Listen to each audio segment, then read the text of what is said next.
నమస్తే రమ్మగారు. నమస్తే జయ. రమ్మగారు, మంచి ట్విస్టులున్న కథ. పూర్వం ఒక రాజుగారికి ఒక యాపిల్ తోట ఉండేది. కానీ ఆ యాపిల్ తోటలో తోట పేరు యాపిల్ తోట, కానీ ఏ చెట్టు బతకల, ఒకే ఒక యాపిల్ చెట్టు ఉంది. ఇప్పుడు తోట ఎలా? మరి యాపిల్ తోట అని పెట్టుకున్నారు, ఏవి బతకలేదు, మామూలు మొక్కలు ఏవో వచ్చినాయి. ఒకే ఒక యాపిల్ ఎంత బాగుండేవి, ఓట చాలా బాగుండేవి. అయితే ఓ సంవత్సరం కాపు కాసింది. పళ్ళు కాయలు లెక్కెట్టుకున్నారు ఎన్నవుతాయని. కాయలు తయారయ్యే టైంకి మర్నాటి పొద్దుటికి ఒక కాయ తగ్గుతుండేది. మళ్ళీ పూత వచ్చేది, పిందెలు వచ్చేవి. కాయలన్నీ లెక్కెట్టుకునేవాడు, పచ్చికాయలు. పండే సమయానికి ఓ కాయ తగ్గిపోతుండేది. రాజు కోపం వచ్చేది.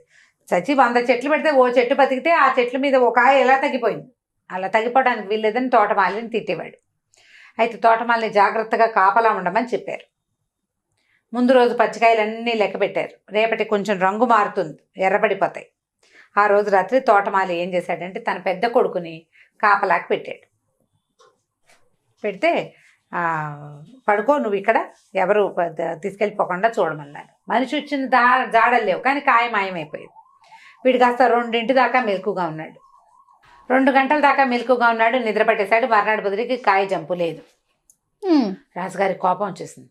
అయితే ఈయన ఏమన్నాడంటే, తోటమాలి కొడుకుని, అరే బాబు నిద్రపోకరా, నిద్రపోకుండా ఉండరా అని చెప్పాడు. మర్నాడు నిద్రపోలే. మరుసటి రోజున మళ్ళీ కాయలు లెక్కెట్టి చూసుకున్నారు. మర్నాడు తెల్లవారుజామున ఏమైంది, ఒక బంగారపు రంగు పక్షి వచ్చి యాపిల్ పళ్ళ మీద వాలిద్ది. అదే కొట్టేస్తూ కోసేస్తోంది. వీడేం చేశాడు, చూసి దాని మీద బాణం వేశాడు. వేసేసరికల్లా పండు పట్టుకెళ్ళిపోయింది, కానీ దాని ఈక ఒకటి రాలి కింద పడింది. పొద్దునే ఆ ఈక పుచ్చుకొని రాజుగారి చూపించారు, ఈ ఫలానా పక్షి వస్తుంది, అదే ఈ కాయలు కొట్టేస్తుంది అంటే. రాజుగారు తన సలహాదారులని అందరినీ పిలిచి చూపించాడు. బంగారపు ఈక అది, ఎంత బాగుందో. దాంతో రాజు అన్నాడు, ఒరే యాపిల్స్ కాయలు పోతే పోయినాయి, ఈ పక్షిని పట్టుకురండి నాకు ఎక్కడి నుంచి అయినా అనేసరికల్లా తోటమాలి పెద్ద కొడుకు తను తెస్తానన్నాడు. బాణాలు విల్లంబులు సర్దుకుని నడవటం మొదలుపెట్టాడు. అడవుల్లో తిరగాలి, మరి పక్షులు ఎక్కడ దొరుకుతాయి, అడవుల్లోనే దొరుకుతాయి కదా. ఆ అడవిలోకి వెళ్ళగా అతనికి ఒక నక్క కనిపించింది. కనిపించేసరికల్లా నక్క మీద బాణం అయిపోయాడు. నక్కంది, నా మీద బాణం అయిపోక నేను నీకు సహాయం చేస్తాను, నువ్వు ఇలా ముందుకెళ్తే 2 సత్రాలు లాంటివి వస్తాయి. ఒకటేమో అంటే మన సత్రమే అదే, ఒకటేమో చాలా పాష్గా గ్రాండ్గా ఉంటుంది, అందులోకి వెళ్ళొద్దు. రెండోది కొంచెం పేదగా ఉంటుంది, అందులో అన్నం తిను నువ్వు అని చెప్పేసరికల్ బోడి నక్క మాట వినేది ఏమిటని వీడేం చేశాడు, బాణం లాగి పెట్టాడు, కొట్టేశాడు దాన్ని నక్కని. కానీ నక్కకు తగల, నక్క ఒక జంపు చేసి పారిపోయింది. ఓకే. వీడు అలా నడుచుకుంటూ వెళ్తే సరే మొత్తానికి ఓ చోట 2 సత్రాలు కనపడ్డాయి. ఒకటి చాలా చక్కగా మెరిసిపోతూ నీట్గా ఉంది, లోపల నుంచి సంగీతాలు వాద్యగోష్ఠులు వినపడుతున్నాయి, ఈ వాసనలు ఘుమఘుమలాడిపోతున్నాయి. రెండో సత్రం పాతగా పురాతనంగా ఏదో పాడుబడిపోయినట్టు. ఇక్కడ ఉన్నారు 2-3 మనుషులు, ఏదో వండుతున్నారు. వీడు ఈ దొక్కల దాంట్లోకి ఎవరు వెళ్తారు, ఇది చాలా బాగుందని ఆ మంచి దాంట్లోకి వెళ్ళాడు. అదే ఆల్రెడీ నక్క చెప్పింది కదా. చెప్పింది, అయినా సరే నక్క మాట వినేదేమిటి, అదే కదా అని చెప్పి వెళ్ళిపోయాడు. వెళ్ళంగానే లోపల బ్రహ్మాండంగా తిండి తిప్పలు అవి ఇవి ఉన్నాయి, శుభ్రంగా తాగేశాడు, తినేశాడు. ఈ నక్క మర్చిపోయాడు, పక్షి మర్చిపోయాడు, నాన్న లేదు అమ్మ లేదు, వాడు అక్కడే ఉండిపోయాడు. ఎన్ని రోజులైనా రాలా. రెండో అబ్బాయి బయలుదేరాడు. మరి రాజుగారికి బంగారు పక్షిని తెస్తామన్నారు కదా. రెండో అబ్బాయి కూడా నక్క కనపడింది. నక్క సేమ్ డిట్టో ఇదే చెప్పింది, ఈ 2 ఇళ్ళు ఉన్నాయి, ఆ ఇంట్లోకి వెళ్ళబోక ఈ ఇంట్లోకి వెళ్ళు అని. వినలా. వీడు కూడా ఆ ఇంట్లోకి వెళ్ళి అన్నయ్యతో జాయిన్ అయిపోయి వాడు కూడా అక్కడే ఉండిపోయాడు. నెలలు గడిచిపోయినాయి. అప్పుడు ఈ తోటమాలి 3వ కొడుకు రోజు మా యాపిల్ చెట్టుకి కాపలా పడుకునేవాడు. నాన్న నేను వెళ్తాను నాన్న అంటే వాళ్ళ నాన్న అన్నాడు, ఒరే ఏం ప్రమాదము, 2 పిల్లల్ని పోగొట్టుకున్నావు, నిన్ను పోగొట్టుకోలేను నాయన అని ఎంత బతిమలాడినా వాడు వినలా. అన్నయ్యలకి ఏమైందో కూడా తెలుసుకోవాలి కదా మరి మనం. ప్రమాదం అనిపిస్తే వెనక్కి తిరిగి వచ్చేస్తా, నేను ముందుకెళ్ళను అని చెప్పాడు. చెప్పేసి ఇక రాజుగారి కోసం ఆ బంగారు పక్షిని తేవడానికి బయలుదేరాడు. నక్క కనపడింది. నక్క ఏం చెప్పిందంటే, 2 సత్రాలు వస్తాయి, దాంట్లో ఉండకు, దీంట్లో ఉండు అంటే సరే అన్నాడు. యాజ్ ఇట్ ఈస్ సరే అన్నాడు. బాణం వేయలా. వాళ్ళిద్దరూ బాణం వేశారు. వీడు బాణాలు వేసేవాడు కొంచెం బెతకవాడు. ఆ నక్క చెప్పింది, నువ్వు ఓ పని చెయ్యి, నా తోక మీద కూర్చో, నిన్ను క్షణంలో తీసుకెళ్తా అక్కడికంతే, చూద్దాం అని తోక మీద కూర్చున్నాడు. అది రైమని లేడ్లాగా పరిగెత్తి ఆ సత్రాల దగ్గర దింపింది. ఓ సత్రం గ్రాండ్గా ఉంది, ఓ సత్రం సింపుల్గా ఉంది. మనకి గ్రాండ్ ఎందుకు, మన బతుక్కి తోటమాలి కొడుకుని నేను అని చెప్పి వీడ మామూలు సత్రంలోకి పోయాడు. శుభ్రంగా అక్కడ తిన్నాడు. తిన్న తర్వాత బయటకు వచ్చాడు బయలుదేరటానికి. అప్పుడు నక్క ఏం చేసిందంటే, నువ్వు బాగా ముందుకెళ్ళు, నీకు ఒక పెద్ద కోట కనిపిస్తుంది దుర్గంలాగా, దుర్గంలోకి వెళ్ళు. లోపల అందరూ సైనికులు వాళ్ళు వీళ్ళు పడుకుంటారు. నువ్వు వెళ్ళేసరికి చీకటి పడిపోతుంది. అక్కడ నీకు బంగారు పక్షి కనపడుతుంది. అయితే అది ఒక కర్ర పంజరంలో పెట్టుంటుంది. పక్కనే ఒక బంగారు పంజరం ఉంటుంది. పొరపాటును కూడా ఈ పక్షిని బంగారు పంజరంలో పెట్టద్దు, కర్ర పంజరాన్ని చేత్తో పుచ్చుకొచ్చేసి అని చెప్పింది. చెప్పేసరికి సరేనన్నట్టు ఆ తోక మీద కూర్చో, దుర్గం దగ్గరికి తీసుకెళ్తానంది. తోక మీద కూర్చున్నాడు. కూర్చోగానే అది ఈమని తీసిపోయింది. ఆ దుర్గం దగ్గర దింపింది. వీడి లోపలికి అట్లా నడుచుకుంటూ వెళ్ళాడు. అందరూ పడుకున్నారు. ఈ పక్షి కనిపించింది. ఎంత బాగుందో, మెరిసిపోతుంది. కాకపోతే దాన్ని పెట్టిన పంజరము ముఖా చక్కగా ఉండి ఏమిటో కట్లు కట్లుగా ఉండి ఏమీ బాగుండలే. పిచ్చి పంజరంలో పెట్టారు. ఇంత అందమైన పక్షిని చక్కటి దాంట్లో పెట్టద్దు. చూస్తే అక్కడ మెరిసిపోతున్న ఒక బంగారు పంజరం కనపడింది. నక్క చెప్పింది, కానీ వీడికి ఈ కర్ర పంజరంలో ఆ పక్షిని ఉంచబుద్ధి కాల. ఎలాగైనా మార్చేద్దామనిపించింది. ఆ పక్షిని తీసి బంగారు పంజరంలో పెట్టాడు. పెట్టంగానే అది ఉకే ఉకే ఉకే ఉకి ఇకి ఇకి నరిచేసి కేకలు పెట్టేసింది. ఆ పక్షి అరిచేసరికల్లా మొత్తం సైనికులంతా లేచిపోయారు, పట్టేసుకున్నారు. ఆ దుర్గన్ రాజుగారి దగ్గరికి తీసుకెళ్లారు. రాజు అన్నాడు, నువ్వు ఈ పక్షిని పట్టుకొచ్చి చేసావు, నీకు ఈ పక్షి కావాలంటే నాకు బంగారు గుర్రం ఒకటి ఉంటుంది, ముందు ఎక్కడో దొరుకుతుంది, ఆ బంగారు గుర్రాన్ని తెచ్చిపెట్టు, ఈ బంగారు పక్షిని తీసుకెళ్ళు. బంగారు పక్షి ఎలాగూ కావాలి. సరేననుకున్నాడు. బయటికి రాగానే నక్కని చూసావా, నేను చెప్పిన మాట వినలేదు నువ్వు, సరే పోనీ కానీ ఇప్పుడైనా కూడా మళ్ళీ నా తోక మీద కూర్చో. ఇంకా ముందుకెళ్తే ఇంకో దుర్గం కనపడుతుంది, అక్కడ మనకి గుర్రం కనిపిస్తుంది. కానీ ఈ గుర్రం మీద జీను వేసి తీసుకురావాలి నువ్వు బయటికి. అక్కడ మామూలు జీను, తోలు జీను ఉంటుంది, బంగారపు జీను ఉంటుంది. మామూలు జీనే వేసి తీసుకురా, బంగారపు జీను వేయబోక అని చెప్పింది. అక్కడికి వెళ్ళాడు. ఆ బంగారపు రంగులో మెరిసిపోతుంది. దానికి తోక కూడా కుచ్చు, బంగారపు కుచ్చు. దాని మొహం మీదకు ఉండే జూలు కూడా అంతే, చెవులు ఇట్లా నిలబడి బంగారపు రంగు చెవులు ఎంత ముద్ద చేస్తుందో, అది ఎంత బాగుందో. అయితే ఏమైంది, అక్కడ ఉన్న జీనులు వెతికాడు. దాన్ని గుర్రం మీద ఎక్కాలంటే జీన్ వేసుకుని కదా ఎక్కాలి.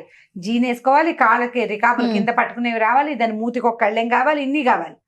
ఇవన్నీ చూస్తే వాడికి ఒక బంగారపు జీను, ఒక మామూలు జీను కనపడ్డాయి. ఈ పిచ్చి జీను వేసి గుర్రాన్ని అవమానించకూడదు, బంగారపు జీనే వేద్దాం అనుకున్నాడు. ఏమవుతుంది, మహా అయితే ఆ బంగారపు జీను ఏం కానీ అది కేవలం సైకిల్ ఇచ్చింది ఆ గుర్రం. అందరూ జనాలు నిద్ర లేచేశారు. రాత్రిపూట అయినా కూడా పట్టేసుకున్నారు వాడిని. రాజుగారి దగ్గరికి తీసుకుపోయారు.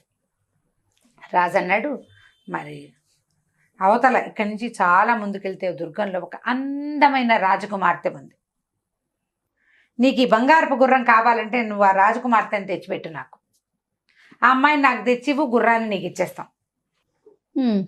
ఈ గుర్రాన్ని పట్టుకెళ్ళిస్తే బంగారపు చిలక వస్తుంది. ఆ బంగారు చిలక దొరికితే అన్నయ్యలు దొరుకుతారని వాడు ఆశపడ్డాడు. వాడికి అన్నయ్యలు కావాలి. మరి సరే ఏమనుకున్నాడు, సరేనని వెళ్తానన్నాడు. బయటకు వస్తే నాకు అది మాట వినమేమిటో, నువ్వు భలేవాడివి, ఇప్పుడైనా నా మాట విను, ఇప్పుడు ఆ దుర్గం దగ్గరికి తీసుకెళ్తా. ఒక రాజకుమార్తె ఉంటుంది, కనపడంగానే అమ్మాయిని ముద్దు పెట్టేసుకో, నీ మాట వింటుంది, వచ్చేస్తానంటుంది, నీతో ఒప్పుకుంటుంది. మా అమ్మ నాన్నకి బాయ్ చెప్పొస్తా అంటుంది, చచ్చినా ఒప్పుకోవద్దు. అమ్మా నాన్నకి బాయ్ మాత్రం చెప్పకూడదు. అమ్మాయి ముద్దు పెట్టుకో, తీసుకొచ్చేసి. నువ్వు ముద్దు పెట్టుకున్నాక అమ్మాయి నిన్ను కాదండి, నీ వెనకాల వస్తుంది, తప్పకుండా నిన్ను ప్రేమిస్తుంది అంటే సరేనన్నాడు. ఆ కొత్త సౌధానికి మళ్ళీ తోక మీద కూర్చోబెట్టుకుని ఈ నక్క తీసుకుపోయి ఆ సౌధంలోకి వెళ్ళాడు. ఎంత బాగుందో అమ్మాయి, భలే అందంగా ఉంది. వీడు వెళ్ళగానే తటాలు నా పిల్లని కావలించుకుని బుగ్గల మీద ముద్దు పెట్టుకున్నాడు. ముద్దు పెట్టుకోగానే నేను అమ్మాయి ఏమందంటే, నువ్వు నాకు ఎంతో నచ్చావు, నేను నిన్ను ప్రేమిస్తున్నాను, నీతో వచ్చేస్తాను, తీసుకెళ్ళిపో అని. సరే పద వెళ్ళిపోదాం అన్నాడు. వెళ్ళిపోదాం అనగానే మా అమ్మ నాన్నకి చెప్పొస్తానే అంది. మీ అమ్మ నాన్నకి చెప్పొద్దన్నాడు వీడు. అక్కర్లేదు వెళ్ళిపోదాం అన్నాడు. ఏ అమ్మాయి ఏడవటం మొదలుపెట్టింది. అయినా సరే ఒప్పుకోలేవాడు. ఏమైనా సరే అన్నాడు. ఆ పిల్ల ఇంకా లవలవా ఏడ్చేసి లాగినా కూడా లాక్కండి అక్కడే నిలబడి ఏడుస్తాను. ఇంత ఏడిపిస్తే ఎట్లా పాపం అమ్మాయిని, సరే పోన్లే వాళ్ళ అమ్మ నాన్నకి చెప్పొస్తుందని వదిలిపెట్టి వదిలేసరికల్లా ఇది వెళ్ళి వాళ్ళ నాన్నకి చెప్పగానే వాళ్ళ నాన్న అన్నాడు, ఎవరెవరా వాడెవరితోటో వెళ్ళిపోతావా అని వాడిని పట్టేయండి రా వాడిని అన్నారు. వాడిని కాస్త పట్టేసుకున్నారు. అయ్యో నక్క చెప్పిన మాట వినకపోతేనే దీన్ని అనవసరంగా వదిలిపెట్టాను, దీని కన్నీళ్ళలో కరిగి ప్రవహించి అది వెళ్ళిపోయి ఈ పని చేశాను, ఇప్పుడు ఏం చెయ్యాలి అని ఆలోచించుకున్నాడు. ఈ లోపల రాజు అన్నాడు, నా కిటికీ ఎదురుగుండా నీకు ఈ అమ్మాయి కావాలంటే నేను కిటికీ ఎదురుగుండా ఒక కొండ అడ్డం వస్తుంది నాకు. నేను ఎంత బయటకు చూద్దామంటే ఆ కొండంతా అడ్డం వచ్చి కనపట్టాల.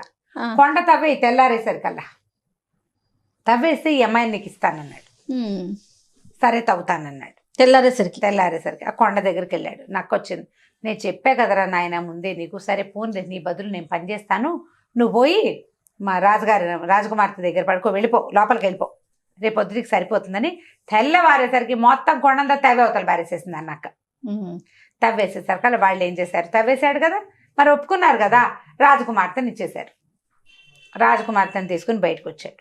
బయటకు వస్తే నక్క ఏం చెప్పిందంటే, నువ్వు మంచివాడి పోయి నువ్వు ఓ పని చేద్దాం, నువ్వు రాజకుమార్తెతో పాటు గుర్రాన్ని పక్షిని కూడా నువ్వే తీసుకెళ్ళిపోదు కానీ నువ్వేం చేస్తావంటే రాజకుమార్తెని తీసుకెళ్ళి చూపిస్తావు వాళ్ళకి, వాళ్ళు నీకు గుర్రాన్ని ఇస్తారు. నువ్వు గుర్రం బాగా నడుస్తుందో లేదో చూస్తానని గుర్రం ఎక్కు, అమ్మాయిని ఒక లాగి ఎక్కి మీద కూర్చోబెట్టి తీసుకో, పారిపోయి వచ్చేసే బయటికి. ఇక అక్కడ అందద్దు, గుర్రం ఎక్కావా నేనెవరు పట్టుకోలేరు, కింద నుంచి పరిశీలించద్దు, ఎక్కాకే పరిశీలించాలి నువ్వు అనేసరికి వీడు మళ్ళీ వెనక్కి వెళ్ళాడు. ఆ ముందు బంగారపు గుర్రం ఆస్థానం ఉందిగా, అక్కడికి వెళ్ళాడు. వెళ్ళి రాజకుమార్తెని చూపించాడు. వాళ్ళు ఆశ్చర్యపోయారు, అబ్బా ఎంత అందగత్తే అన్నారు. సరే మరి గుర్రం ఇస్తా అన్నారు కదా ఇవ్వండి అన్నాడు. గుర్రం రాగానే టెస్ట్ చేస్తానన్నాడు. వాళ్ళు అన్నారు ఎక్కకుండా దీని చుట్టూతా తిరిగి పరీక్షించమన్నారు. వాడు ఒప్పుకోలే. ఎక్కితే కదా గుర్రం సంగతి ఎలా తెలుస్తుంది, పరిగెడుతుందో లేదో, ఒక టెస్ట్ డ్రైవ్ లాగా చేస్తాను, అది అసలు ఒకళ్ళని మోయగలుగుతుందో ఇద్దరిని మోయగలుగుతుందో నాకు తెలియద్దు అని చెప్పి గుర్రం ఎక్కి కూర్చోగానే అది రెడీ అయిపోయింది. వెంటనే ఈ అబ్బాయి ఏం చేశాడు, ఈ అమ్మాయిని ఒక లాగి తన వెనకాల కూర్చోబెట్టేసుకున్నాడు. పరుగు ఉడాయించేశాడు. అక్కడి నుంచి పరిగెత్తుకుంటూ బయటకు వచ్చేసాడు. నక్క మళ్ళీ కనిపించింది.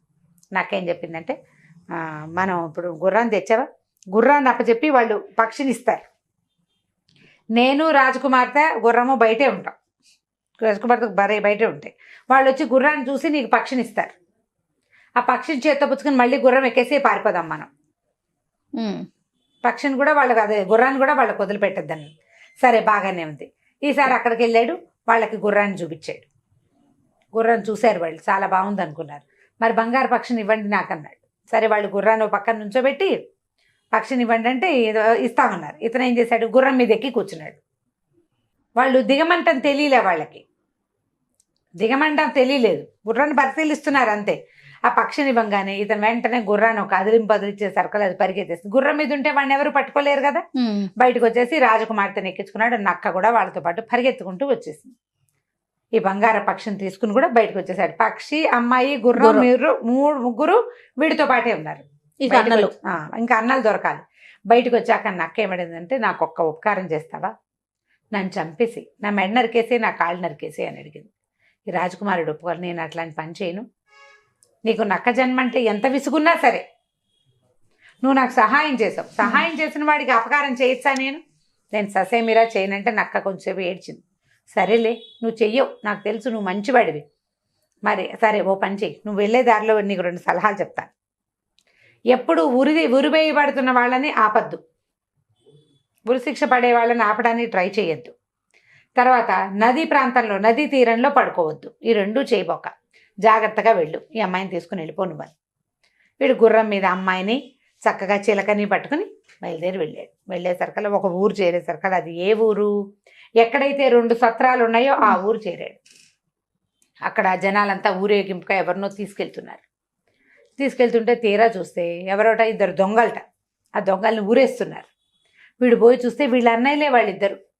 అదేమిటి వీళ్ళు మా అన్నయ్యని పట్టుకున్నారని వీడు పరిగెత్తుకుంటూ వెళ్ళాడు. వీళ్ళు మా అన్నయ్యలు, మరి వాళ్ళని వదిలిపెట్టేయండి, ఊరైపోకండి అని బతిలాడితే వాళ్ళు ఏమన్నారు, అది కాదు వీళ్ళు ఏం చేశారంటే ఈ సత్రంలో చేరారు, అక్కడ తాగేసి తినేసి పేకాట ఆడేసి బాగా డబ్బులన్నీ ఉడాయించారు, డబ్బుల కోసం దొంగతనాలు చేస్తున్నారు, దొంగతనం చేస్తూ పట్టుపడ్డారు, వాళ్ళు అక్కడ బాకీ పడిన డబ్బు, తర్వాత ఏమో ఈ దొంగతనం చేసిన డబ్బు ఇచ్చేస్తే వదిలేస్తామన్నారు. మొట్టమొదట అతను రాజకుమార్తెను తీసుకుని వచ్చేటప్పుడు వాళ్ళు బోలెడంత డబ్బు ఇచ్చారు రాజుగారు వాళ్ళు. ఆ డబ్బు ఉంది ఇతని దగ్గర, ఆ డబ్బు అంతా ఇచ్చి అన్నయ్యలిద్దరిని కాపాడుకున్నాడు. సరే అందరూ కలిసి బయలుదేరి వద్దామనుకున్నారు, ఇంకింటికి వెళ్ళాలి కదా. అయితే ఏమైంది, మధ్యలో ఒక నది వచ్చింది, అక్కడి నుంచి ఒక నదీ తీరంలో ఉండాల్సి వచ్చింది. సరే ఏదో తిండి తెచ్చుకున్నారు, తిన్నారు. తిన్న తర్వాత ఈ పూట ఇక్కడ పడుకుని పొద్దున్నే లేచి వెళ్దామన్నారు. ఆ నదీ తీరంలో పడుకోగానే అన్నయ్యలు ఇద్దరు అనుకున్నారు వీడు చిన్న వెధవ, వీడికేమో ఇప్పుడు అమ్మాయి గుర్రం చిలక అన్నీ వీడికే, మనకేమీ లేవు. మనకేమీ లేవు. రాజుగారు ఈ పక్షిని తీసుకుంటే వాడికి బహుమతులు ఇస్తాడు, అవి కూడా వాడే ఉంచుకుంటాడు.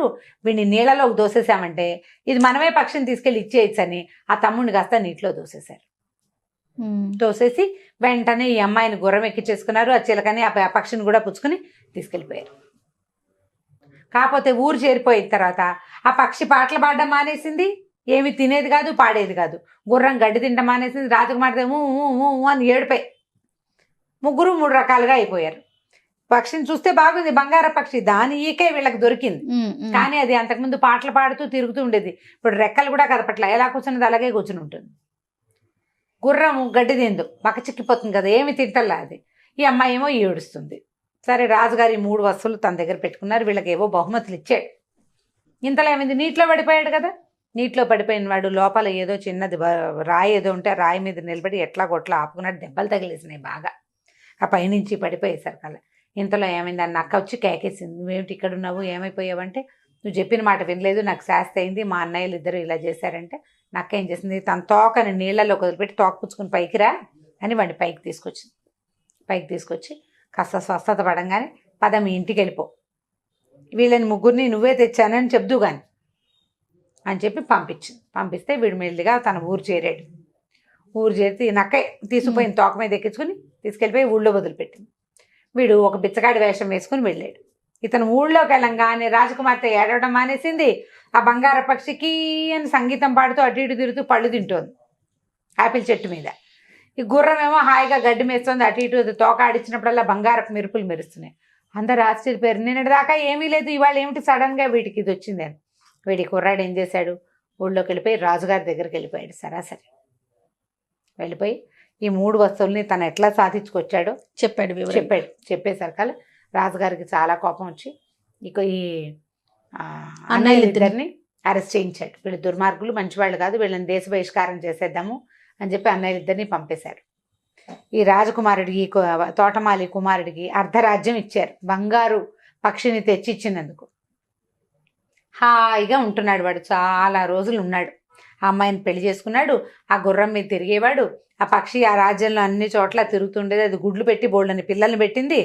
బంగార పక్షులు ఆ ఊరంతా తిరుగుతూ ఉండేవి, చాలా గ్రాండ్గా ఉండేది. చాలా కాలం తర్వాత ఒకనాడు ఇతను అడవిలోకి వెళ్ళాడు. వెళ్ళేసరికల్లా ఎప్పుడో ఎన్నాళ్ళకో పిల్లలు కూడా పుట్టేశాక ఒక ముసలి నక్క అతనికి కనిపించింది. కన్నీళ్లు గారుస్తూ కూర్చునింది ఒక చోట. అయ్యో నువ్వు నా మిత్రుడివి, నువ్వు నాకు ఎంతో సహాయం చేసావు కదా, నువ్వు ఎలా ఉన్నావు అని అడిగేసరికల్లా నేను నిన్న ఆ రోజు అడిగాను, నా మెడ నరికేసి కాళ్ళు నరికేయమని, నరికేయవా ప్లీజ్ అని అడిగింది.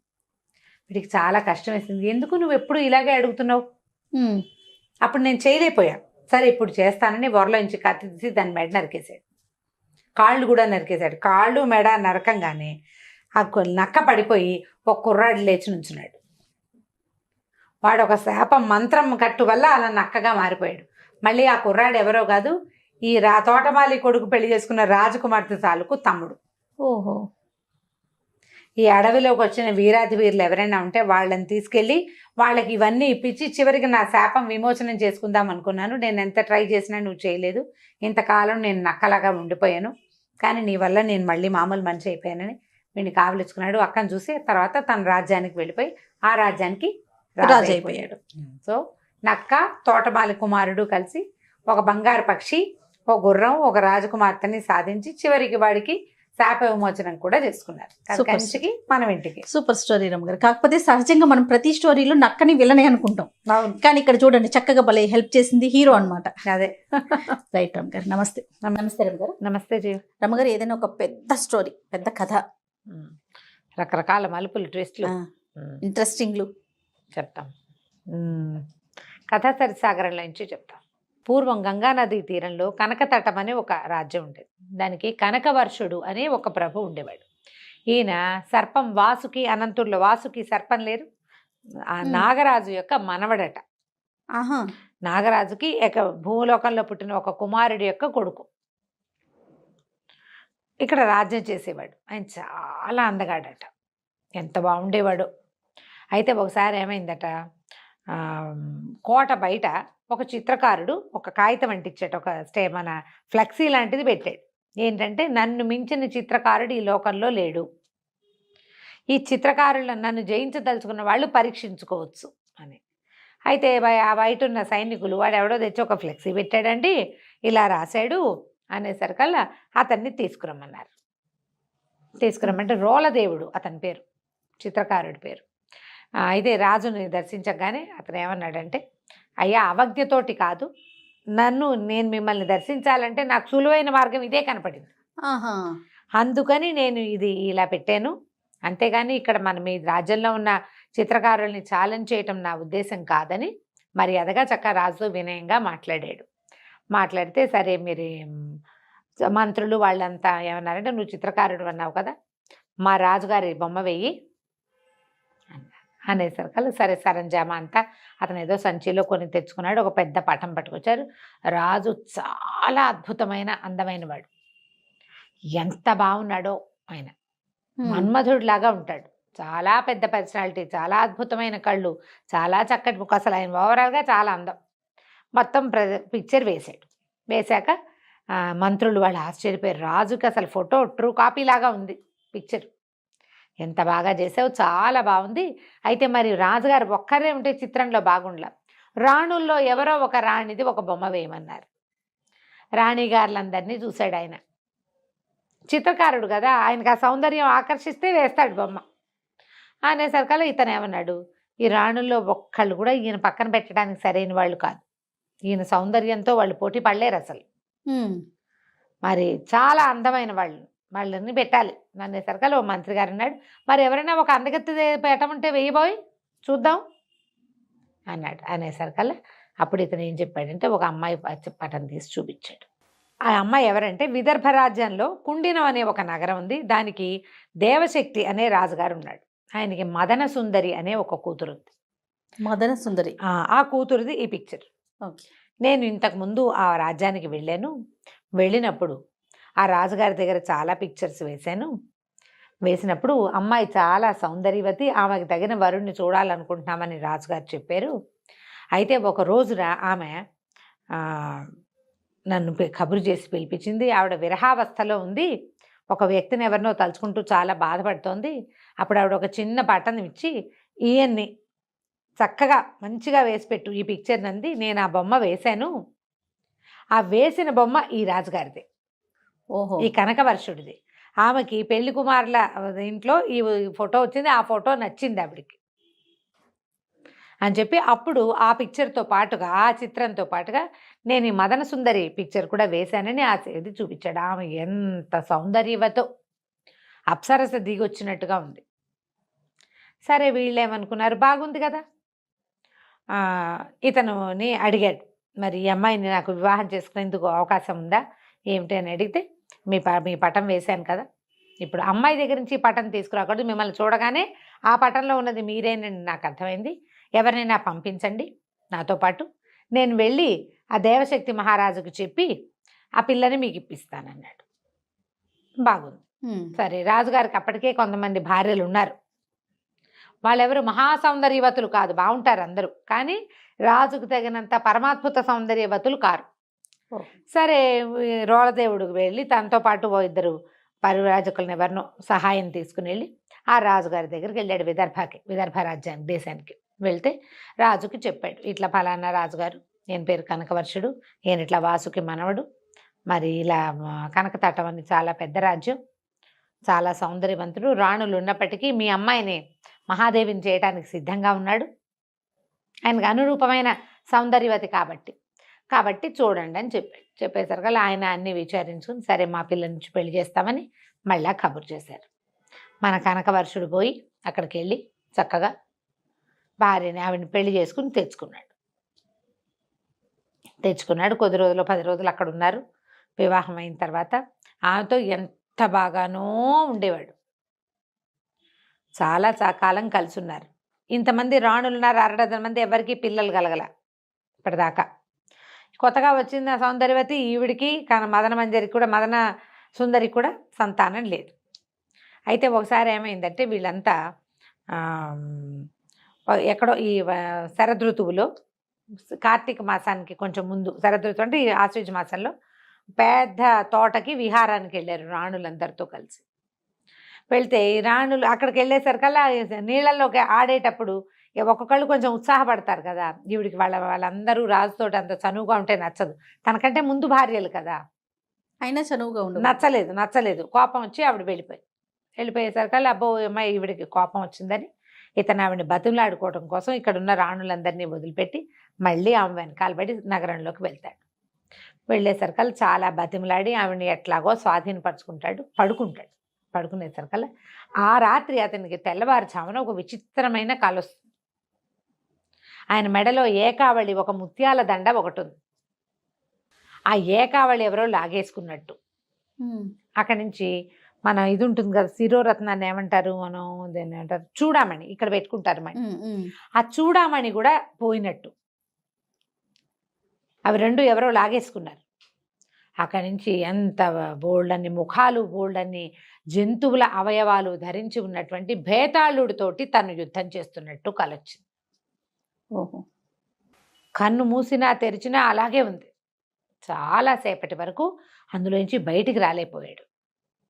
తెల్లవారిన తర్వాత చూస్తే మెడలో ఏకావళి ఉంది. తడువుకుని చూశాడు, ఇక్కడ చూడమని ఇట్లా బిగించి ముడిలాగా వేస్తారు, అది అక్కడే ఉంది, పోలేదు. అంటే కలేనమాట. అప్పుడు ఏం చేశాడు, ఇంకా కార్తాంతికుల్ని పిలిచాడు. వీళ్ళు ఇలా ఏమిటి ఇలా జరిగింది, ఇలా వచ్చిందంటే ఆయన చాలా లెక్కలు వేసి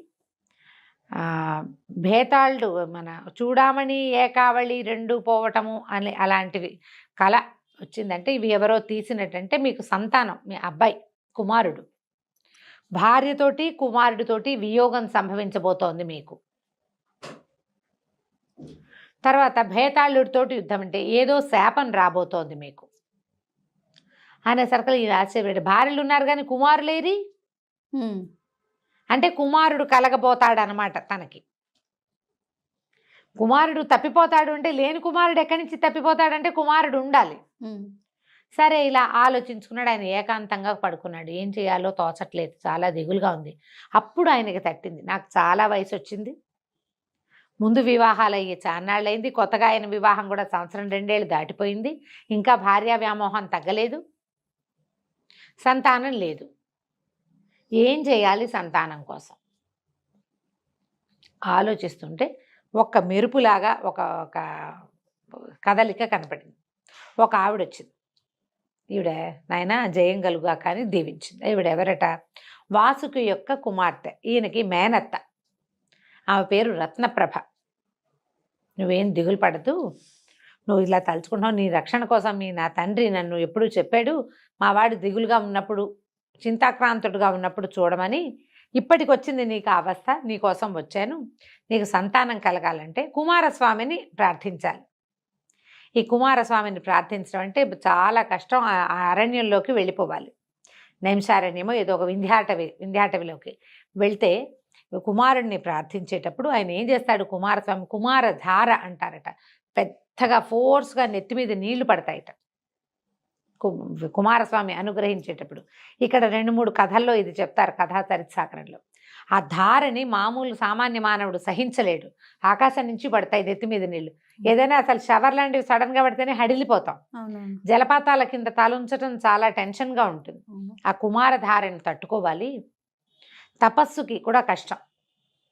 కాబట్టి నేనేం చేస్తానంటే నీ శరీరంలో చొచ్చి ఉంటాను, ఎందుకంటే నాగులు కామరూపులు నీ శరీరంలో ఉంటా, నువ్వు అడవిలో కష్టాన్ని అనుభవించగలుగుతావు, నేనున్నాను కాబట్టి నా శక్తి వల్ల కుమారధారని కూడా సహించగలుగుతావు, కుమారస్వామిని ఒక కుమారుణ్ణి ఇవ్వమని కోరుకో, నీకు పుత్ర సంతానం కలుగుతుంది అని చెప్పేసరికి ఈయన వెంటనే సరే అనుకుని సంతానం కోసం తన తపస్సుకు వెళ్తున్నానని చెప్పి తన రాజ్యాన్ని భార్యలని అన్ని మంత్రులు కట్టుదిట్టం చేసి మంత్రుల చేతిలో పెట్టి కాలినడకన వింధ్యాటవికి బయలుదేరాడు. అటవీ మార్గంలో చాలా కష్టము, ఇబ్బంది సబ్బంది చాలా ఉన్నాయి. అయితే శరీరంలో చొచ్చి ఉన్నటువంటి ఆ నాగ శక్తి వల్ల ఆయనకి ఏమి ఇబ్బంది కలగల, అలాగే వెళ్ళిపోయాడు. వెళ్ళాడు, అక్కడి నుంచి అఖండంగా తపస్సు చేయటం మొదలుపెట్టాడు. తపస్సు సిద్ధించేసరికల్లా ధార పడుతుంది, కుమారధార నెత్తి మీద పడ్డం మొదలుపెట్టింది. పైనుంచి నీళ్లు పడిపోతున్నాయి. అయితే ఈ లోపల ఉన్న నాగుల యొక్క సహన శక్తి వల్ల పడగలు బలంగా ఉంటాయి కదా, దీనివల్ల ఇతను అలా నిలబడి ఆ నీటిని తట్టుకున్నాడు. కుమారస్వామి విపరీతమైన పరీక్షలకి గురి చేస్తాడని చెప్తారు. ఈ కథల్లో అట్లా కనపడుతుంది అనమాట. తన అన్నయ్య అయినటువంటి గజాననుని ప్రోత్సహించాడు, వీడిని టెస్ట్ చేయమని భక్తుడు. చేయమంటే ఈ తపస్సు చేసుకుంటున్న వాడి దగ్గరికి పెద్ద మహానాగం ఒక పెద్ద సర్పం ఫూత్కారం చేస్తూ వచ్చింది. ఈయన సర్పానికి కూడా భయపడలే, ఎందుకంటే లోపల సామాన్య మానవుడే అయితే భయపడతాడు. అవును, మనం ఒక తల పామును చూసి ఉలిక్కి పడతాం, 10 తలల శేషుణ్ణి చూస్తే హడిలిపోతాం కదా. కానీ అతను హడలలా లోపల ఉన్న నాగశక్తి వల్ల. అక్కడి నుంచి వినాయకుడు పరీక్షని పెంచి తానే స్వయంగా గజరూపాన్ని దాల్చి ఎదురు రొమ్ములో కుమ్మేసేట. అయినా సరే తగ్గలేదు. ఈయన వెనక్కి వెళ్ళక తనకి పరీక్షలు సంభవిస్తున్నాయని తెలుసుకుని నన్ను కరుణించమని వినాయకుడిని కూడా ప్రార్థించాడు. దాంతో వీడు గట్టి భక్తుడేనని సర్టిఫికెట్ ఇచ్చేసి వినాయకుడు వెళ్ళిపోయాడు. కుమారస్వామి చాలా సంతోషంగా ప్రత్యక్షమయ్యాడు.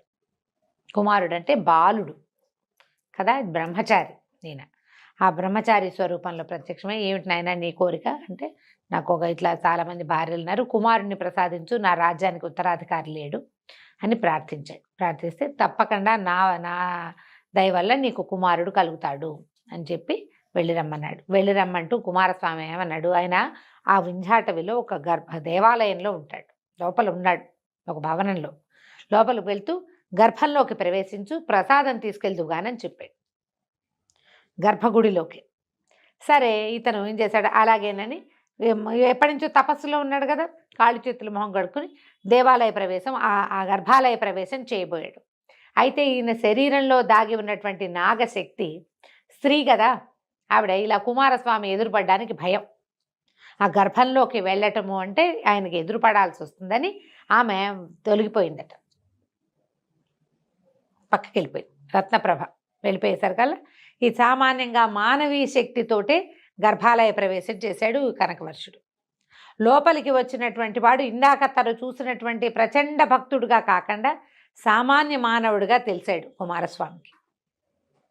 ఆయనకి వెంటనే వీడు ఏం చేసి తనని ఇంప్రెస్ చేశాడో అర్థమైపోయింది.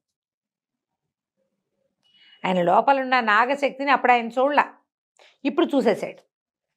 చూసేసి, నువ్వు కపటం చేసావు కాబట్టి, ఏ కోరికతోటి నువ్వు నా దగ్గరికి వచ్చావో ఆ కుమారుడు ఏ మహాదేవి యందు నీకు సంతానం కలుగుతుందో ఆమె నీకు దూరం అయిపోతారు అని శాపం ఇచ్చాడు. ఇచ్చేసరికల్లా ఇతను భయపడి పాదాలు పట్టుకున్నాడు, నన్ను రక్షించు, కరుణించు, ఇట్లా ఆవిడ నా మేనత్తే, నాకు ఇలా సహాయం చేసింది అని చాలా బతిమలాడాడు. బతిమలాడితే ఆయన ఏమన్నాడు, సంవత్సరం పాటు వియోగం తప్పదు, భార్యా వియోగం పుత్ర వియోగం తప్పవు, అయితే ఏడాదికి పరిమితం చేస్తున్నా, 3 మరణగండాలు తప్పించుకుంటేనే నువ్వు వాళ్ళని చేరగలుగుతావు అని చెప్పాడు. ఇది ఇప్పుడు ఏకావళి చూడామణి పోయినాయి. ఏకావళి అంటే భార్య, చూడామణి అంటే కొడుకు, వీళ్ళు మిస్ అయిపోతారు. బేతాళుడితో యుద్ధం చేస్తున్నట్టదేమో ఇలా 3 మరణగండాలు. ఇంకేం చేస్తాడు, పరమ దుఃఖంతో బయటకు వచ్చాడు. సంతానం కలుగుతుంది, కానీ భార్య కుమారుడు ఏమవుతారో, కుమారస్వామి చెప్పిన మాట తప్పుతుందా, దుఃఖంతో ఇంటికి వచ్చాడు. కానీ కొంతకాలానికి ఈ మహాదేవి అయినటువంటి అమ్మాయి మన మదన సుందరి గర్భవతి అయింది. ఎంతో సంతోషంగా పురజనులంతా కలిసి ఆవిడకి సీమంతాలు ఉత్సవాలు అన్నీ జరిపించారు. పుట్టింటి వాళ్ళు వచ్చారు, సవతులంతా సంతోషించారు. రాజ్యానికి ఉత్తరాధికారి వస్తున్నాడని పరమ సంతోషంగా ఉన్నారు. సరే గర్భవతి అయింది, నెలలు నిండినాయి, చక్కటి పిల్లవాడు పుట్టాడు. ఈ పిల్లాడు పుట్టిన తర్వాత 5 రోజులు గడిచింది. 6వ నాటి సాయంకాలం పిల్లవాడికి పాలిస్తోంది ఈవిడే. ఒక తటిల్లతలాగా ఒక స్త్రీ లోపలికి వచ్చింది. రావటం ఏమిటి, ఆ తల్లి ఒళ్ళో ఉన్న పిల్లాడిని లాగేసుకుంది, పరిగెత్తింది. మరి చెప్పాడు కదా ఆయన వెళ్ళిపోతుందని, పరిగెత్తేసరికల్లా అమ్మో నా పిల్లాడు, నా వదిలిపెట్టు నా పుత్రుడని ఆవిడ కూడా వెంటపడింది. వెంటపడేసరికి పరిగెడుతుంటే అందరూ చూస్తూనే ఉన్నారు. ప్రచండ వేగంతో పరిగెత్తేస్తున్న ఒక ఆవిడ, అవెవరో తెలీదు, పిల్లాడిని ఎత్తుకు పరిగెడుతోంది. రాణిగారు ఆ వెనకాల పరిగెడుతోంది. ఆవిడ పరిగెత్తుకుంటూ వెళ్ళి కమలాలతో నిండిన ఒక పెద్ద చెరువులో పిల్లవాడితో సహా దూకేసేసరికల్లా రాణిగారు ఆవేగంతో మామూలుగా పరిగెత్తలేదనుకో, నడిచిన చూస్తోందనుకో, నా పిల్లాడని గట్టు మీద నుంచు నేను, కానీ ఆవిడ ఒక పరిగెడుతోంది కదా, ఆ ఉద్వేగం ఆపుకోలేక ఆవిడ నా పిల్లాడో అని ఆ నీళ్ళలోకి దూకేసింది. ఎంత గాలించినా రాణి కానీ పిల్లవాడు కానీ ఇక ఆ నదిలో ఆ చెరువులో దొరకల. రాజు పిల్లాడు అదే రాజు రాణి పిల్లవాడు వెళ్ళిపోయారు. రాజు పిచ్చివాడైపోయాడు. ఆ భార్యని వదిలిపెట్టి ఉండలేడు ఆయన, కుమారుణ్ణి ఇంకంతే. ఇప్పుడు 3 మరణగండాలు దాటాలి. ఈయన రాజ్యంలోనే కూర్చుంటే మరణగండాలు ఎట్లా దాటుతాడు? మళ్ళీ కుమారస్వామి కోసమో ఎవరో ఒకళ్ళ కోసం ప్రయత్నం చేయడం కోసం ఎక్కడ ఈ సమస్యకి సమాధానం లభిస్తుందో తెలియక రాజ్యాన్ని విడిచిపెట్టి అడవుల్లో పడ్డాడు ఈయన. అడవుల్లో పడి తిరుగుతున్నాడు ఆయన, ఏమీ తోచక. పాపం వెళ్తుంటే ఏమైంది, ఒక్కడే వెళ్తున్నాడు, ఒక సింహం ఈయన మీద పడింది. మామూలుగా రాజు అనే సర్కల్ ఒక అత్తి కటారు, సూర్య కటారి, ఏదో చిన్నది పిడిబాకో ఏవో ఒకటి ఉంటాయి ఆయుధాలు. ఏ ఆయుధము లేదు ఆయన దగ్గర. ఎందుకంటే ఆయన వేటకి రాలేదు, పౌరుష ప్రదర్శన లేదు అక్కడ, ఒక నిస్సహాయ స్థితిలో తిరుగుతున్నాడు.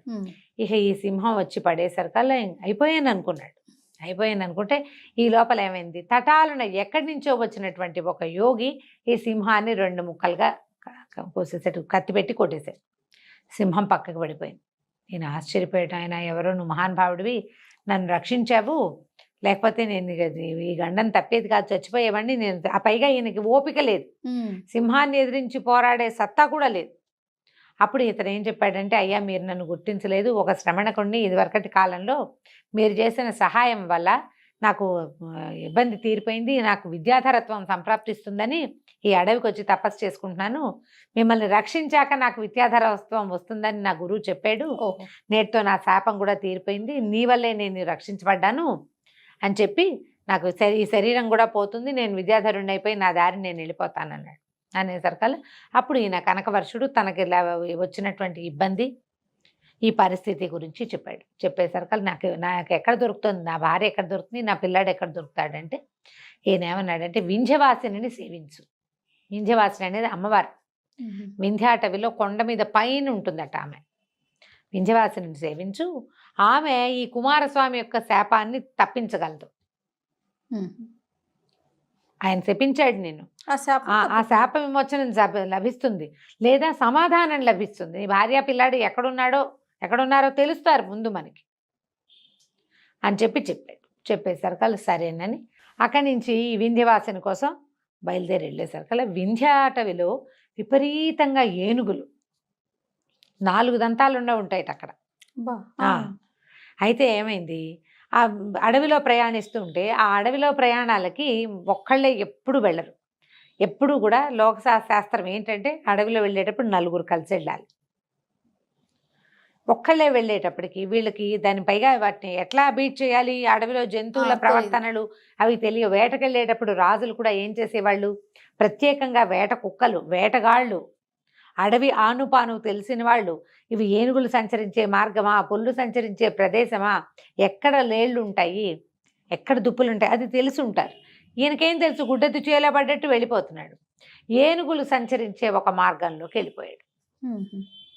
వెళ్ళిపోయేసరికల్లా ఒక ఆడ ఏనుగు వెనకాల పరిగెడుతున్నటువంటి ఒక మగ ఏనుగును ఢీకున్నాడు. కాస్తుంటే చంపేసేదే, ఆ 4 దంతాలకి చిక్కితే చాలా ప్రమాదం అయ్యేది. అది తన తొండంతో చుట్టి విసిరేసేసింది. ఈయన అదృష్టం బాగుండి కొమ్మలకు ఇరుక్కుని బతికేశాడు. 2వసారి గండాన్ని తప్పించుకున్నాడు. అక్కడి నుంచి ఏమైంది, ఇంకా ముందుకు వెళ్తూ ఉండగా శబర వాళ్ళు, అది శబర జాతి వాళ్ళు ఇవన్నీ పట్టేసుకున్నారు. ఈ ఏనుగు తర్వాత తప్పించుకోగానే వాళ్ళకి దొరికేశాడు. వాళ్ళు వలలేసి పెడతారు, ఎవరైనా మానవులు దొరికితే అని పట్టుకుంటారు. పట్టుకున్న తర్వాత తీరా చూస్తే ఇది సర్వలక్షణ శోభితంగా ఉన్నాడు ఈయన. ఈయన చాలా అందగాడని చెప్పుకున్నాం కదా. ఇప్పుడు ఏదో అన్నం తినక, ఆహారం సరిగ్గా తీసుకోకపోయినా, అలంకారాలు లేకపోయినా సహజసిద్ధమైన సౌందర్యం ఎక్కడికి పోతుంది? వాళ్ళేమనుకున్నారు, ఇంత లక్షణంగా ఉన్నాడు, ఈయన్ని అమ్మవారికి బలిద్దామనుకున్నారు.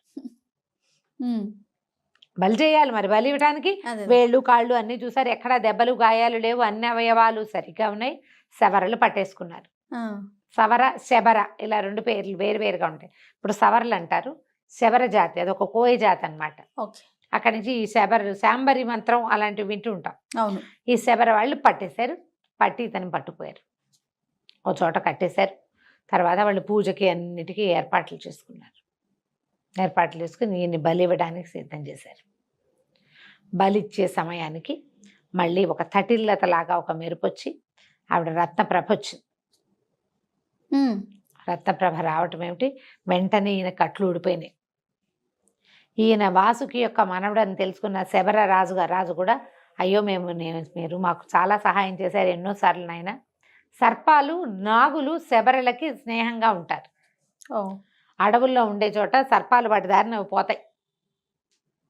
వీళ్ళ దగ్గర నాగ మంత్రాలు కూడా ఉంటాయి, నాగమణులు ఉంటాయి. నాగులే వీళ్ళకి స్వయంగా మణులు ఇచ్చినవి కూడా జరుగుతాయి. ఎక్కడైనా పొరపాటున పాములు కాటేస్తే వాటికి ప్రత్యేకమైన మూలికలు సమాధానాలు ఉంటాయి. వాళ్ళకి ఆ 2 జాతులకి స్నేహం ఉంటుంది. వాళ్ళు ఆశ్చర్యపోతారు, అయ్యో ఈయన ఇట్లా ఎందుకు తిరుగుతున్నాడు. ఏంటంటే అప్పటికి సంవత్సర కాలం పూర్తయింది.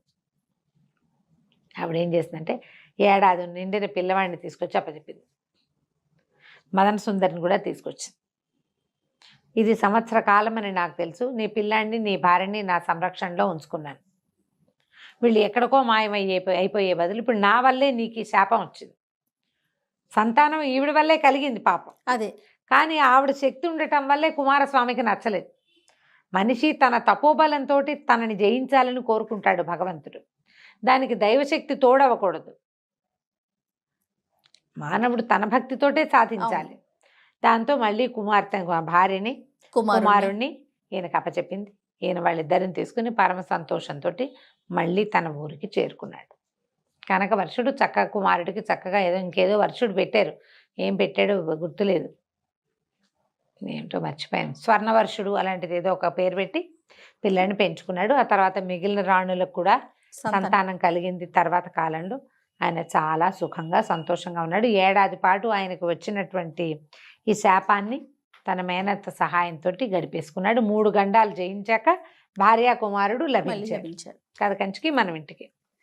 నమస్తే రమగారు. నమస్తే జయ.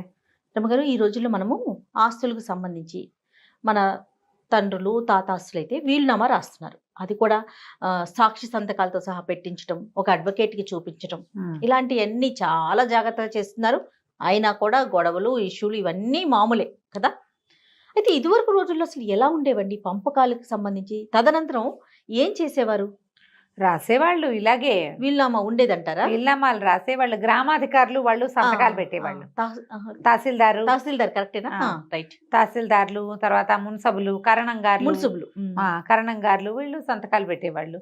ఇంకా అంతకు ముందు కాలంలో అయితే తాతలు తండ్రులు స్వచ్ఛందంగా అనుభవించేవి అవి ఉన్నప్పుడే పెద్ద పెద్ద ఉన్నాయి. ఆడపిల్లలకి పెళ్ళిళ్ళు అప్పుడే సెపరేట్ చేసి పసుపు కుక్కాల కింద ఈ పొలం తల్లి పొలం ఆడపిల్లలకి ఇవ్వాలి, అదొక నియమంగా ఉండేది జయ. అవునవును. తల్లులు వాళ్ళ పుట్టి నుంచి తెచ్చుకునేవి ఇక మగపిల్లలకి ఇవ్వరు, ఆడపిల్లలకే ఇస్తారు. ఈ తండ్రి ఏమి ఇవ్వడు. ఈ తండ్రి పసుపు కుంకాలు పెడతాడు. ఎప్పుడు ఏటా పెళ్లి చేసినప్పుడు పెళ్లి ఖర్చులే, పెళ్లికి ఇచ్చేది పసుపు కుంకాల పొలం. అంటే అమ్మకి ఇచ్చిన పొలం వీళ్ళకి వచ్చేది. ఇలాగే ఉండేవి. అయితే అప్పట్లో తండ్రుల నిర్ణయాల్ని గౌరవించేవాళ్ళు జయ. ఒకడికి ఎక్కువ ఒకడికి తక్కువ రాస్తే ఇప్పట్లాగా పోట్లాడ్డాలు అవి ఉండేవి కాదనుకుంటా పాపం. ఏమో మరి అలా అనిపిస్తుంటుంది. కొన్ని పాత కథలు చదివినప్పుడు అలా ఉంటుంది. ఒక చిత్రమైన కథ ఒకటి చదివాం. ఓకే. కాదురమ్మ గారు, ఇంకొక మాట, నోటి మాట ద్వారా జరిగేదంటారా? అవి కూడా రాత కోతలే ఉండేవి అంటారా? నోటి మాటలు ఉండేవి. ఇంట్లో ఎవరైనా పెద్దవాళ్ళకి ఇలా చెప్పి మా పిల్లలకి ఇట్లా పంచండి అని చెప్పేవాళ్ళు. కాగితం కూడా రాసేవాళ్ళు. అప్పుడు ఇంత పెద్ద సంతకాలు, ఉమ్మడి కుటుంబాలు కదండి. అవును. ఇప్పుడు ఆయన తరపున ఆయన తమ్ముళ్ళు అన్నలు అందరూ కలిసి ఒకే కుటుంబంలో ఉండేవాళ్ళు. మరి ఆస్తులు ఇప్పుడు వీళ్ళ పిల్లలు వాళ్ళ పిల్లలు అందరూ పంచుకోవాలి కదా. అవును. బహుశా నోటి మాటతోనే వెళ్ళేవి. పంపకాలు అంటూ రాసేవాళ్ళు ఏమీ కాదు. పంపకాలు వీడికి ఇది అని ఇంత రాసేవాళ్ళు ఏం కాదు. అంటే ఎక్కువ మంది 5-6 అన్నదమ్ములు కలిసి ఉన్నారు, వాళ్ళ పిల్లలు వాళ్ళ మనవలు వాళ్ళంతా వచ్చేసరికల్లా ఇక్కడ ఏం మిగులుతుంది? అదే కదా. నోటి మాట మీద నడిచేది అంతే. అవును. లేదా ఇళ్లలో ఎవరైనా పెద్దవాళ్ళు ఎవరైనా ఉంటే పోయేటప్పుడు పోయే ముందో ఎవరో ఒకళ్ళకి మా ఆడపిల్లకి ఇది ఇవ్వమని చెప్పు అని అలా చెప్తే వాళ్ళ మాట నమ్మేవాళ్ళు. ఇలాంటి కలికాలం ఆనాడు లేదు కదా. ఓ అవునండి. చందమామ కథ భలే వెరైటీగా అనిపిస్తుంది. అవునండి, చెప్పండి. ఒక ఆయన ఒక భూస్వామి ఉండేవాడట ఒక ఊళ్ళో. ఆయనకి 2 కొడుకులు ఉండేవాడు. పెద్దవాడు కొంచెం అమాయకుడు, చిన్నవాడు మంచి తెలివైనవాడు. ఆయన చాలా విషయాల్లో గమనించేవాడు. పెద్దవాడు తూచా తప్పకుండా చెప్పిన పని చేయటము, ఏది చెప్తే అది చేయటము, చెప్పిన మాట వింటము, అంతే. రెండో వాడు ఒకటి చెప్తే 2 చేసేవాడు. ఏమీ చెప్పపోయినా ఏదో ఒకటి చేసేసేవాడు. తెలివి వాడికి, మంచివాడేవాడు. అయితే ఈయన ఏం చేశాడంటే, ఆయన కొంచెం సడన్గా అనారోగ్యం వచ్చింది. ఆయన జాతకంలో కూడా ఏదో మారకం ఉందని కనపడింది. ఆయన ఊరి గ్రామాధికారితోటి మాట్లాడి, నేను విల్లు రాద్దాం అనుకుంటున్నాను, మరి కాసేపు వచ్చి మా ఇంటి దగ్గర నాతో పాటు కూర్చోండి అన్నాడు. అనేసరికి వచ్చాడు ఆయన. ఇద్దరు కలిసి మాట్లాడుకున్నారు. ఏమేమి ఉన్నాయి, పొలాలు ఏమున్నాయి, ఈ పొలం ఇంత పొలము ఇంత ఇల్లు ఉన్నాయి, నా ఆస్తి అంతా పెద్దవాడికి చెందేలా రాస్తాను, చిన్నవాడికి ఏమి ఇవ్వనంటే ఆయన ఆశ్చర్యపోయాడు. అదేమిటది అలాగా, అట్లా ఎట్లా అంటే మీకు తెలియదండి, మా పిల్లల పెళ్ళిళ్ళు అవి అయ్యాక ఈ పెద్దవాడి అమాయకత్వం వల్ల వాడు ఏమీ లేకుండా పోతాడు. పోనీ బతుకు తెరువు తెలిసిన వాడు కాదు, ఏమీ లేకపోయినా ఏదో రకంగా బతుకుతాడులే అనుకోవడానికి వీల్లేదు. చిన్నవాడికి ఏమి ఇవ్వకపోయినా పర్వాలేదు, వాడు బతుకువాడు బతికేస్తాడు. వాడు ఇంటెలిజెంటు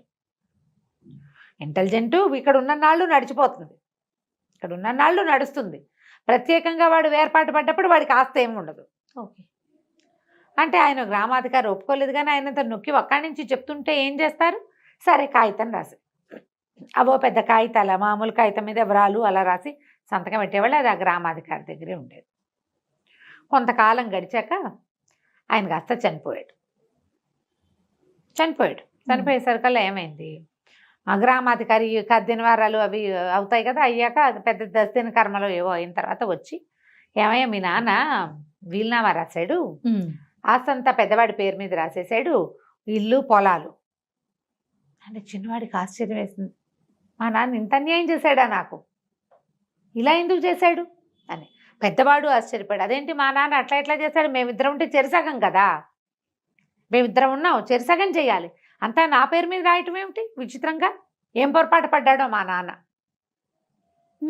ఆయన ఏదో పొరపాటు పడ్డాడు, అట్లా ఎట్లా చేస్తాడు అంటాడు పెద్దవాడు, ఇలా ఎందుకు చేసుంటాడు అని చిన్నవాడు.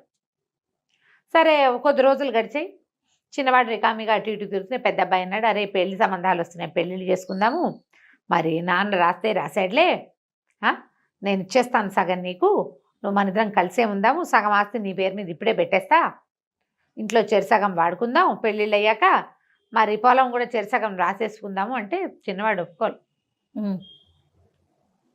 నాన్న ఇలాంటి వాక్యం రాశాడు అంటే, పైగా గ్రామాధికారి దగ్గర కూర్చోబెట్టి రాయించాడంటే తను చెప్పింది మనం చెయ్యాలనే కదా ఆయన ఉద్దేశం.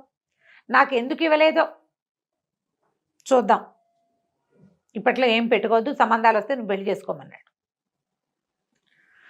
రికామిగా తిరుగుతూ ఉండేవాడు. ఈయనకి ఏదైనా అన్నయ్యకి సహాయం చేశాడు. ఇక అతనికి అక్కడ ఊళ్ళో ఉండబుద్ధి కాల. ఊళ్ళో వాళ్ళంతా ఒక రకంగా మాట్లాడేవారు, సహజం కదా, వీడు పోసుకోవాలి రాయడు, అందుకే వీడికి ఇవ్వలేదు, అలాంటి మాటలు వచ్చేవి. తమ్ముడిని ఈ చిన్నవాడు అన్నాడు, అన్నయ్య నేను పక్కన ఏదైనా నగరానికి వెళ్తానురా, ఎక్కడో చోట పొట్టపోసుకుంటాను, ఏముంది ఎప్పుడు కావాలంటే నీ దగ్గరికి వస్తా. పాపం అన్నయ్య బాధపడుతూనే ఒప్పుకున్నాడు. సరేనన్నాడు. వీడు ఆ ఊరు ఈ ఊరు చూసుకుంటూ ఒక పెద్ద నగరానికి చేరాడు. చుట్టుపక్కల పల్లెలు ఉన్నాయి, చిన్న చిన్న పట్టణాలు ఉన్నాయి, నగరానికి చేరాడు. ఆ నగరానికి చేరితే ఏమైందంటే, నగరపు దీంట్లోనే పెద్ద భవంతి కనపడింది. ఎంత పెద్దదో. ఈ భవంతి ఎవరిది ఏమిటి అని అక్కడ వాకిట్లో ఉన్న వాళ్ళని ఎవరినో అడిగాడు. ఆ భవంతిలో ఎవ్వరూ లేరు, గేటు కూడా తాళాలు వేస్తుంది. భవంతి బయట ఉన్న చెట్ల కింద కూర్చున్నాడు ఇతను. ఈ ఇల్లు ఎవరిది మామూలుగా అడుగుతారు కదా, అడిగేసరికి రాజుగారిదేను, ఆయనే 10 లక్షలు వ్యయం చేసి కట్టాడు. మరి ఇంత కట్టిన తర్వాత ఏదో దయ్యం ఆశించింది ఇందులో, 1-2 ఏళ్ళ నుంచి మూత పెట్టే ఉంది, ఎప్పుడైనా వచ్చి తాళాలు తీస్తారు, దయ్యం గోలకు పారిపోతారు, ఎవ్వరూ ఉండట్లేదు రాని అన్నాడు. అంటే మరి నేను ఉంటానన్నాడు వీడు.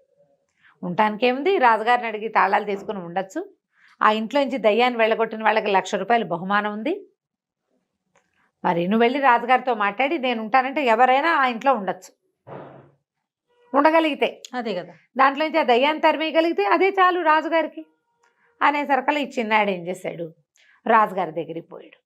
అప్పట్లో రాజులంటే ఇలాంటి ప్రమాదకరమైన రాజులు కాదు, మామూలు సింపుల్ వాళ్ళే. రాజుగారి దగ్గరికి సులభంగానే ప్రవేశం లభిస్తుంది.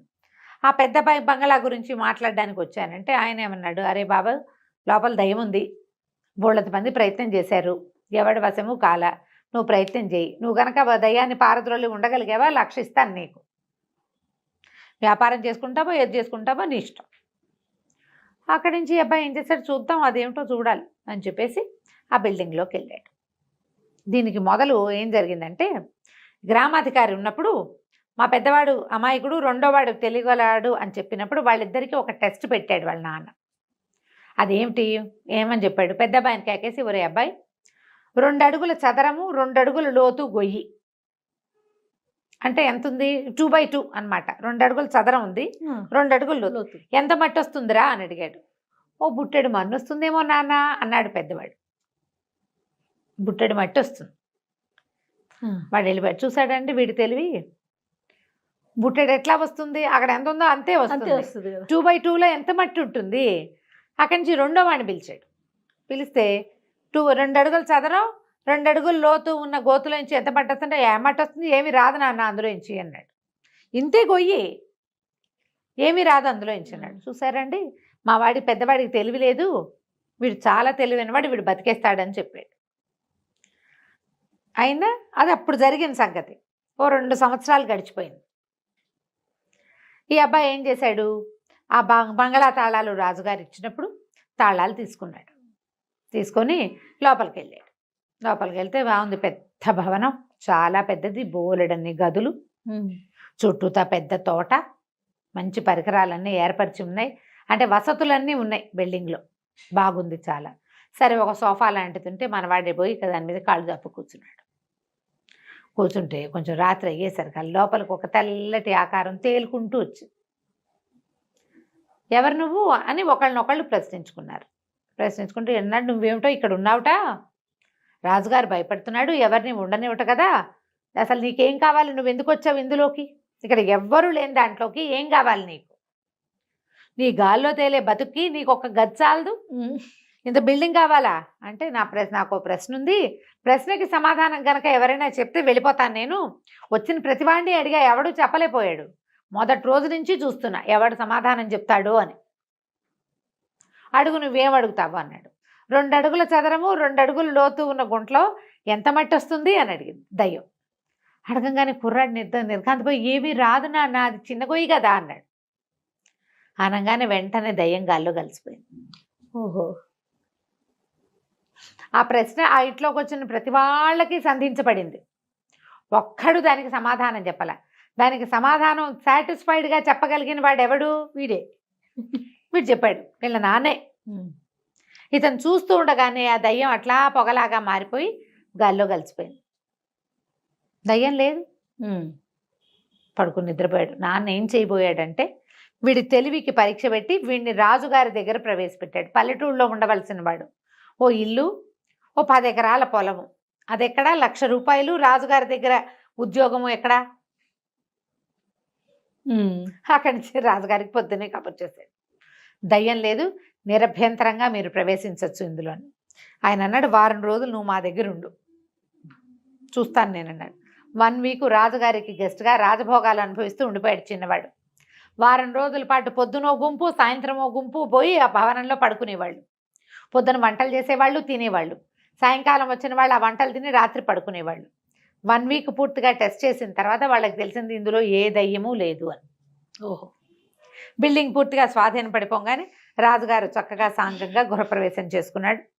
కుర్రాడికి వాళ్ళు 1,00,000 రూపాయలు ఇచ్చి, నువ్వేం పని చేయగలవు అని అడిగి ఆ డిపార్ట్మెంట్లో అతనికి ఒక హయ్యర్ అథారిటీ లాంటిది ఒక పోస్టుని ఇచ్చి 1,00,000 ఇచ్చి రాజ్యంలోనే నగరంలోనే ఉంచుకున్నాడు. తెలివిగల వాడివి, నువ్వు మా రాజ్యంలో ఉంటే మాకు మంచిది అని చెప్పి.